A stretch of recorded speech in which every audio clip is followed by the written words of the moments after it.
Hey, everybody, welcome back to Cultivating Faith Ministry Podcast. I'm your host, Dave Garza, and today I just want to quickly touch on a topic of wisdom. How do we find it? Where do we get it from? And what's the best way to go about when we need wisdom for decisions and choices that we have to make through life? So today we're going to start just with the scripture from James 1:5, and it reads, "If any of you lacks wisdom, let him ask God, and it will be given to him." See, God knows what's right in every single circumstance, and we don't. I mean, that's obvious. If you're like me, you're really good at making bad choices. Because, see, there is a way that seems right to a man, but its end is the way of death, says Proverbs 14:12.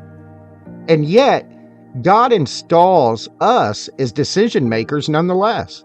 He intends us to struggle through and answer tough questions throughout our lives.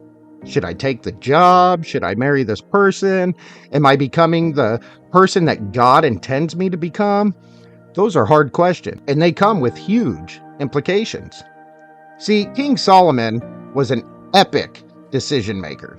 God told him, "I give you a wise and discerning mind, so that none like you has been before you, and none like you shall arise after you," written in 1 Kings 3:12. Fortunately for the rest of us, Solomon passed along some of that God-given wisdom in the form of the book of Proverbs. For tough questions, Solomon wrote, "We must look first to God." One way to do that, since he empowers us as agents of his wisdom, is actually to look to our brothers and sisters in Christian community. We can find all of that in Proverbs 11:14 or in James 5:19 through 20. Wrote Solomon, "A wise man listens to advice," in Proverbs 12:15. Counsel from other men is one of the most powerful tools. We needn't use it for every single question, but for the toughest ones, we need to.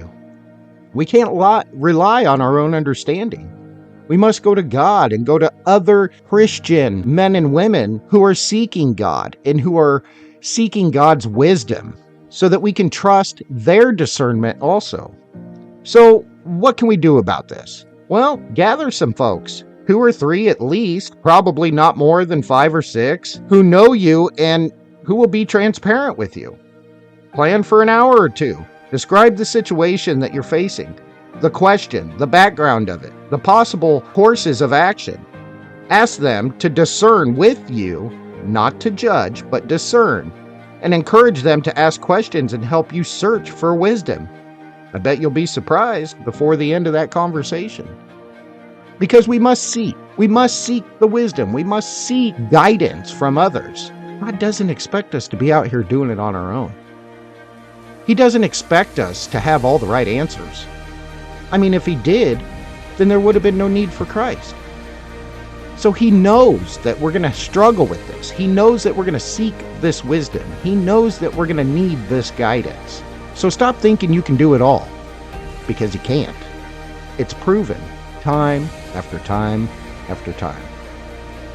But see, somebody who's really strong in their faith is willing to submit to authorities around them, to wisdom, knowledge, experiences, testimonies, all these things around them that can be put to good use. So stop trying to run the show, because you're not even the author. It's already been written. It's just up to you to figure out exactly what that script is that God has for you, and to walk it and live it and apply it. God bless.